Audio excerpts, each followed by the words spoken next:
We're at the Winter Fancy Food Show 2020, and we have here... Hi, I'm Jason Stanley from St. Ivy. Thank you for talking to us.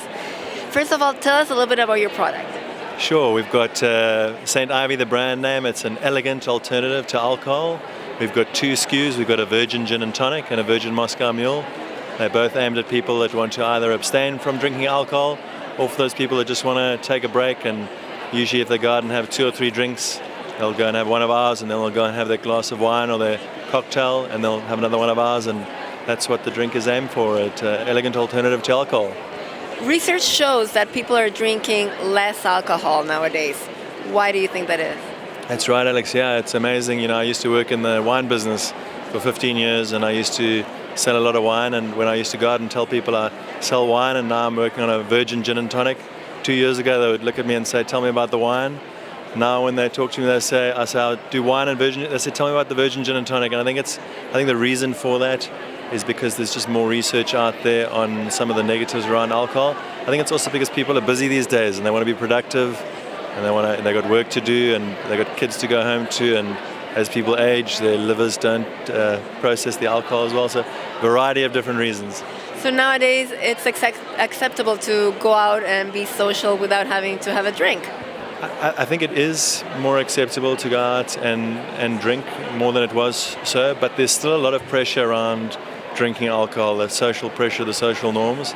And so I think while it is easier to go out these days, there's still a lot of pressure, and so that's where drinks like ours come in. When we talk to people and we say, why are you buying a lot of this stuff? They say there's 3 reasons. Number 1, it looks like the alcoholic version, so I don't get questioned, why aren't you drinking alcohol? Number 2, it smells and tastes like the real thing, so they get a little bit of a placebo effect. And number 3, because there's no sugar and no calories.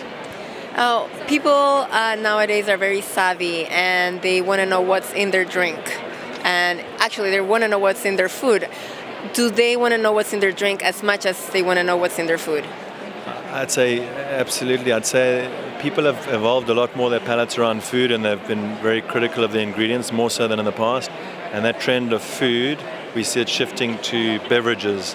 And so people are looking at, are there any artificial ingredients? What's the sugar content? Are there artificial sweeteners? Are there preservatives? And so we do see that trend coming towards the beverage side as well, yes. So what exactly is in your drink?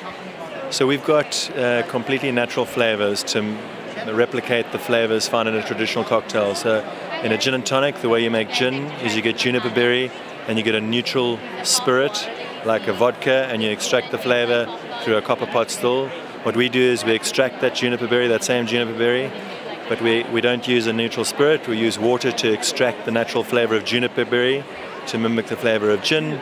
We get quinine and we mimic the flavor of tonic, and then we've got other natural botanicals like orange peel, lemon, and coriander, and we're just not using the natural spirit.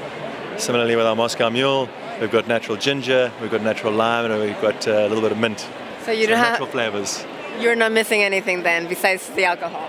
Well, not missing anything, we say, and if you want to throw some alcohol in there, we find about 10% of people do throw a little bit of alcohol in there, but yeah, not missing anything. Tastes great, and people say it tastes really refreshing and they enjoy it. So you can use it as a mixer also?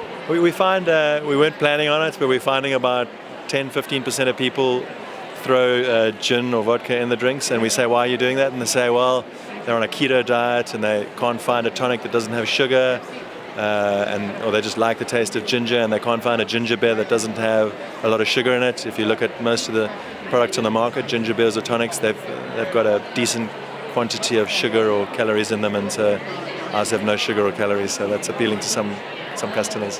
That's awesome. Last thing, tell me a little bit about the name. I love the name. Thank you very much. So in mythical times, if you drank wine or alcohol from a wooden cup made of wood ivy, the legend was that you became sober, or if you put ivy leaves into your water, if you'd been drunk, the myth was that you became sober. And so we're celebrating the myth of ivy and making you sober.